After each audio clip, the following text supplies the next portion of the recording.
time to discuss today's top headlines with Nick Ferrari and Isla Traquair. Welcome Morning. to both of you. Good to see you. And we're starting off with a story. I think every time we do a story like this, you hope it's going to be the last one, and it isn't. Nothing seems to be changing over in America. And this horrible story, 3 children and 3 staff have been killed in a shooting by an ex-student at a school in the US city of Nashville, Tennessee. The 28-year-old suspect was armed with 3 guns, including a semi-automatic rifle, and was shot dead by police at the scene. The youngest victims, 9 years old, Evelyn, Hallie and William. Isla, I mean, how many times is this going to be allowed to happen? I don't know. I mean, I've lived in America and I lived in California, which is a much more moderate area, and they're pretty anti-gun anyway. Most people I knew there, but go to other parts of America and they're just absolutely... You can't even have that conversation with them. They're so attached to their guns, the rights for the guns, and it's just a really... I mean, honestly, it's such a complex thing over there. Joe Biden, who is the president, is saying, come on now, looking to lawmakers, we've got to do something. Every single time it's the same thing. Our thoughts and prayers, our thoughts and prayers, our thoughts and prayers. This was a school with 200 pupils, aged from 3 to 12. And it's awful, you know, there's 3 children dead, but it could have been so much worse. And the shooter actually had a manifesto to go to other locations, but thankfully was stopped.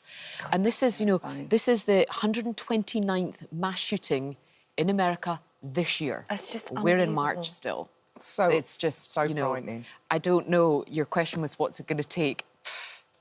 Just imagine sending your child to school and then this happening to your child. I mean, Nick, it's just unbearable, isn't it?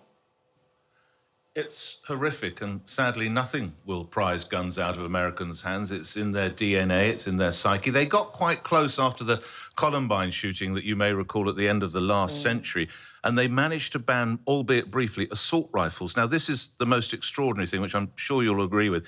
Look, if you are a hunter, you're a huntsman or a huntswoman, and you want to go and do that in the United States, fair enough. You don't need what is effectively a submachine gun with what's called a bump stock, which means the bullets can reload quickly. You don't need that to shoot a deer. And that is what you are able to buy in the United States. And therein, I think, lies at least one area that should be explored by the American government, which is you do not need those rifles to go hunting. They were briefly banned. But I'll just tell you this, Alison, before, if you want to move on. So we did this today on my radio show. Do you know now, in some states in the United States, more young people aged 3 through 16 are lost to guns than are in motor accidents in some states in the United States. Not all, but in some. That's something we learned on LBC today. Now, facing that, the US government has to think about these assault rifles. Do it bit by bit, but you will never prize guns finally. It's just never going to happen. Well, you can see how deeply it's ingrained in their tradition, because this is Congressman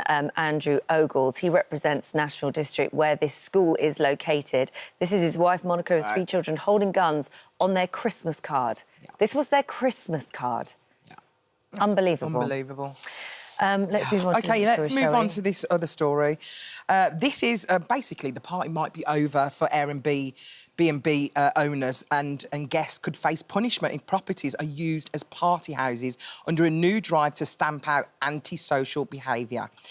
So basically, this is part of the plans that the government have put together and pledged to force offenders to clean up their own mess, also to move on beggars causing any public distress, and ban laughing gas, which we was talking about yesterday. So basically, this is the new strategy the government have put in place. So do you think this register for Airbnb places will work? What do you reckon, Isla? I don't think it's a bad idea, because I actually think most Airbnb hosts would support that. They don't want their guests having parties, and it's actually, you're not allowed to have parties. I read that 84,000 people were blocked from Airbnb in the UK for doing, you know, for having a party that they weren't allowed to have. So I don't think they'll have a problem.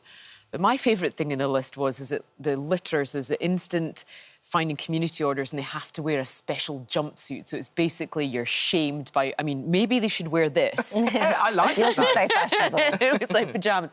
But you'll be able to identify. So, I mean, I think that, you know, there's another part to this about the landlords, that if you're an actual long-term landlord, you can get rid of problem renters in 2 weeks rather than 4 weeks. And I think, again, most landlords would welcome that. So... Nick, what do you think about this? Because there's people saying there's a lot of focus on these minor things at the moment, and should we be concentrating more on the bigger issues? But does it start at this level?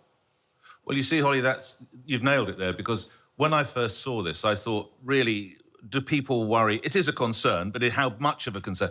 And interestingly, if you go into research, all right, it's not the same as the NHS or the safety of our children or education, but antisocial behaviour, issues of littering and whatever else it might be, scores very, very highly when political parties do their research. My problem with this is, so you have a gang of recalcitrant teens or early 20s who smash up a bus stop or do graffiti. Right, put on those tabards and paint it up. If they say, they might have to be supervised by police officers. Now, I don't know about you, Holly. I think I want police officers doing something else than standing around looking at half a dozen youths with a paintbrush.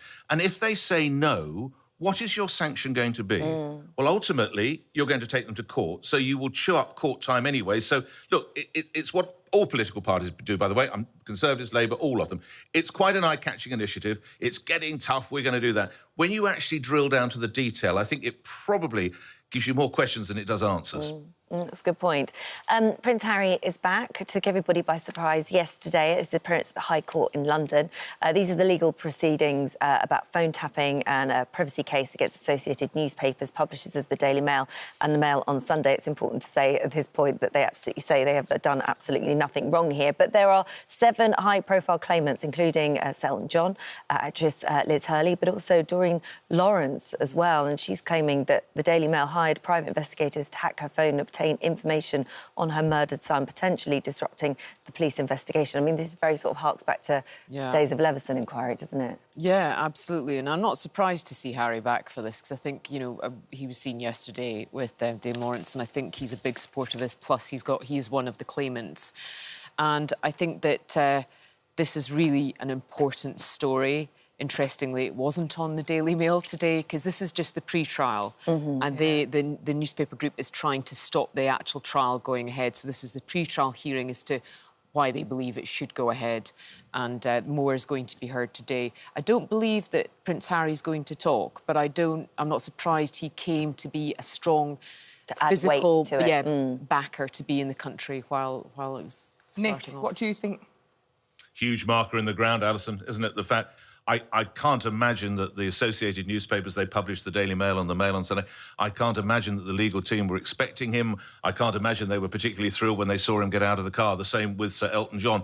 Why are they doing that? As Isla rightly said, neither of them will actually be able to give any testimony, so you won't hear from the Duke of Sussex, you won't hear from Sir Elton, you won't hear from any of the other celebrities. I think this is to show exactly how seriously the Duke of Sussex, Prince Harry, is taking this. And, of course, let's remember, there's another newspaper group he's taking action against, possibly next month or another couple of months away. They will be watching this and thinking, right, if he's ready to come over for this, he might be ready to come over for this. This is clearly something he takes very seriously. And, of course, remember, the poor man is still of the belief, rightly or wrongly, that the media contributed to the early death of his mum, the Princess of Wales. So he feels this so keenly. He's felt it since a 9-year-old boy. It's perhaps not that surprising to see him decades on when he can take the fight to what people he believes were in part responsible. Do you think he'd get to see his family while he's here? No, apparently not. Well, we know that King Charles was actually due to go to France and then that got cancelled, but he's now due to go to, I believe, Germany tomorrow. So apparently there's not time and he's not in London at the moment. And his brother is also not around. So I think this is a bit of a quick whiz to the UK. There has been suggestions maybe he's packing up a few things at Frogmore, but I'll be honest, I'm a bit lost if he is keeping it or not keeping it or allowed to stay there or not stay there. So whether he's packing or not, I've no idea, but I don't think he'll see his family. Well, listen, I was just looking at Nick just then, and I was just thinking, I feel like he needs a little bit of a holiday. Do you? Where would you send him? Where would you send him? I'd send him on a 3-year cruise. Not because I don't want to see him, but because apparently... You'd be going with him. I would be going with him. But apparently this autumn, hundreds of passengers will embark on a 3-year cruise, 137,678 miles around the world and lasting 3 years, costing only, wait for it, £73,000, £260. Now, the cabins look absolutely gorgeous. There's 400 cabins. The ship is able to accommodate 1,074 passengers, although 56% of reservations are for solo travellers. So there you go, Nick. What do you reckon?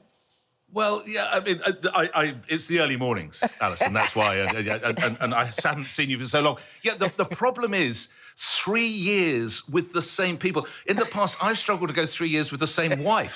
So the idea I could do it with the same it up, babe. people. Change it up. There's plenty more to choose from on the ship, you know. You've got a captive audience. Could be. You could have 3 marriages over that period of time. And 3 children, you know, or more. Or you Well, could, yes, we'll see. yeah, or you could just go and meet special friends, couldn't you? You could go solo. Well, I think it was actually designed for early retirees, but actually they're getting a lot of younger people. 25% are under 47. Yeah, That's and a they're lot. digital nomads. I know. But interestingly, they've got rid of the children's club, so it's going to be a panoramic lounge. The casino, I don't know, Nick, if you're a gambler, but that's gone. It's a business centre. But they do have a morgue. Oh, Isla. Oh, Sorry. thank you. Thank you very much. Sorry for bringing down the Covering all tone. bases there, you know. It's all going so well. Thank you, guys.